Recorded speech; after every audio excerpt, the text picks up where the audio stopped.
akong Pinoy, pinanganak matapang, handa kong ipaglaban ang bayan kong sinilangan. Ako ay Pilipino, taas noo kahit kanino, makawaray Tagalog man o Ilocano, isa akong Pinoy. Hello guys, welcome back to our channel Winsworld TV. So according to our obtained information, there is a big prize for this former 3 World Division champion Cuadro Alas Angas of the Philippines Jonriel Casimero in his match against Saul Sanchez. The explanation why the big-time promoters increased his price is because the big-time promoters want Jonriel Casimero to sign a contract under their management, so it will be a huge blessing for Jonriel Casimero if it goes through. Because its boxing promotion will be expanded and facilitated, and the match between Jonriel Casimero and the undisputed and 4 World Division champion Naoya Inoue and the Japanese monster will also be facilitated. Because the big-time promoters will be organized about it. On the other hand, Jake Paul and Cuadro Alas Jonriel Casimero will be together again for the training of our compatriot Jonriel Casimero in preparation for his fight this October 13, 2024 against Saul Sanchez. Because Jake Paul is all the support of our party. In addition to our news, the promoter of Cuadro Alas Jonriel Casimero confirmed himself that Jonriel Casimero will have 1 to 2 fights before the end of the year 2024. Because according to this Treasure Boxing promotion, Cuadro Alas Jonriel Casimero will have an exclusive contract with the top-ranked promotion. While Naoya Inoue is being trusted by big-time promoter Mr. Honda of Taken Promotion. It is said that Naoya Inoue is also offered an exclusive contract to fight with Cuadro Alas Jonriel Casimero. If this continues, it will definitely be a huge match. Because the whole world is waiting for the fight between Jonriel Casimero and Naoya Inoue.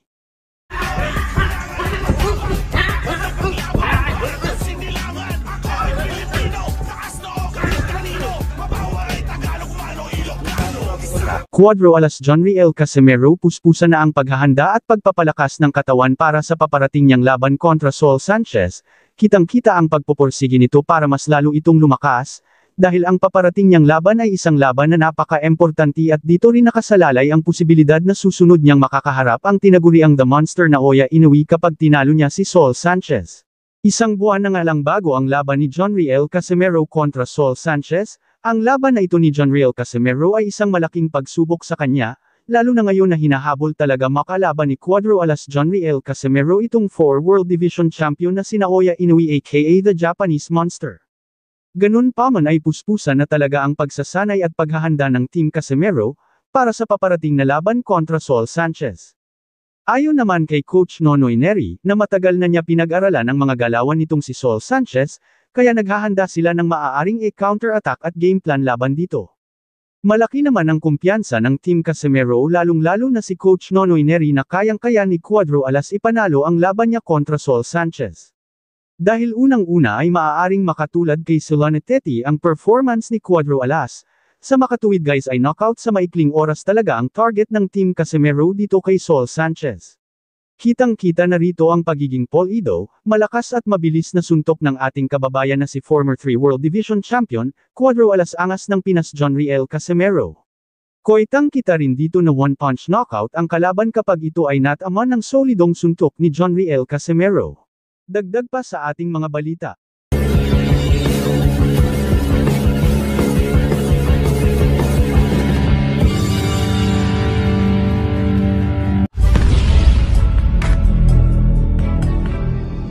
Ang dalawang malalakas na mandirigma ay nalalapit ng magtagpo sa ibabaw ng boxing ring, isang kapana-panabik na laban at pinakaaabangang ang laban sa buong mundo. Naoya Inoue aka The Monster vs Jonriel Casimero aka Angas ng Pinas Cuadro Alas. Si Naoya Inoue ay lumakas ng ganyan dahil ang tatay niya mismo ang nag-training sa kanya. Dahil sa paggabay ng kanyang tatay, si Naoya Inoue ay naging halimaw sa ibabaw ng boxing ring. Isang napakadelikadong boksingero. Down for only the third time in his career. And with his head, and he's not going to make it. And we talked about tasting the power, and he's tasted it now. Pero hindi papatalo ang pinakamaangas na boksingero ng Pilipinas, walang iba kundi si Jonriel Casimero, na siyang tanging inaasahan na babasag, babali at puputol sa pag-aarangkada ni Naoya Inoue patungo sa tagumpay.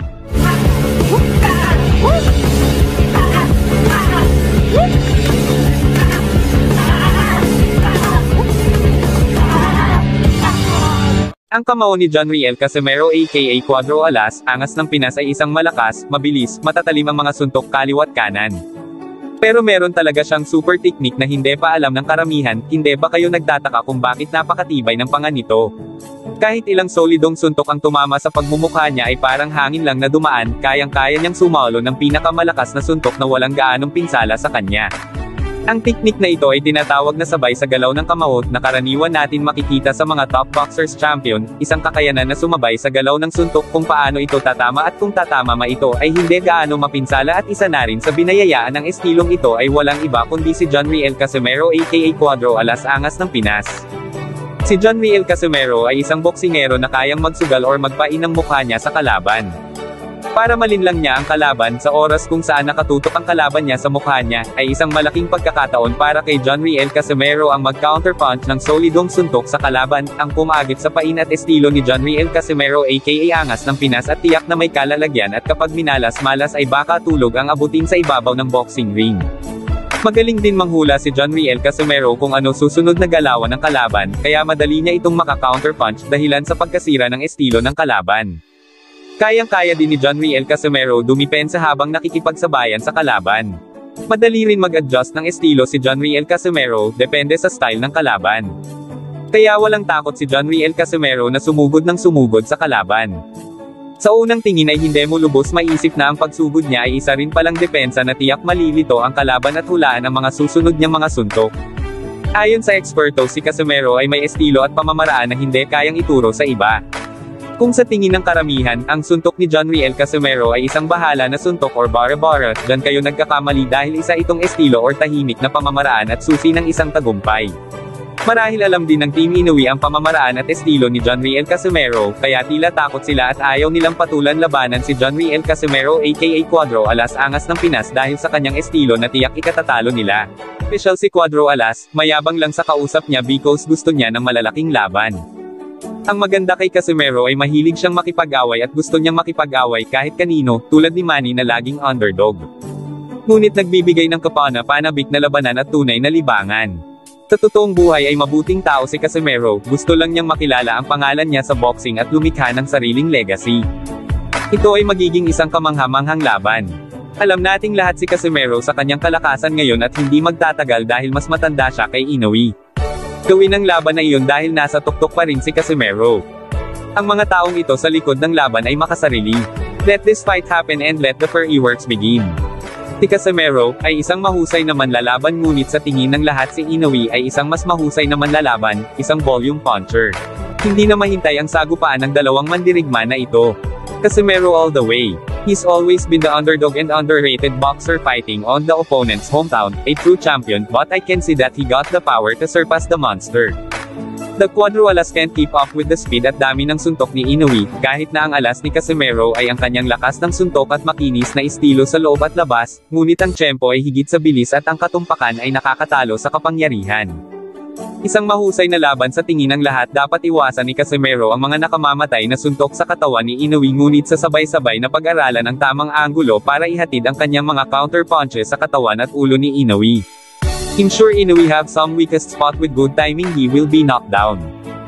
Ang estilo ng boxing ni Casimero ay parang awayan sa kalye na nagmumula sa lahat ng direksyon na may 100% na katumpakan at mas malaki siya kay Inoue na tinatawag na halimaw ng Japan, habang si Casimero ay angas ng Pilipinas.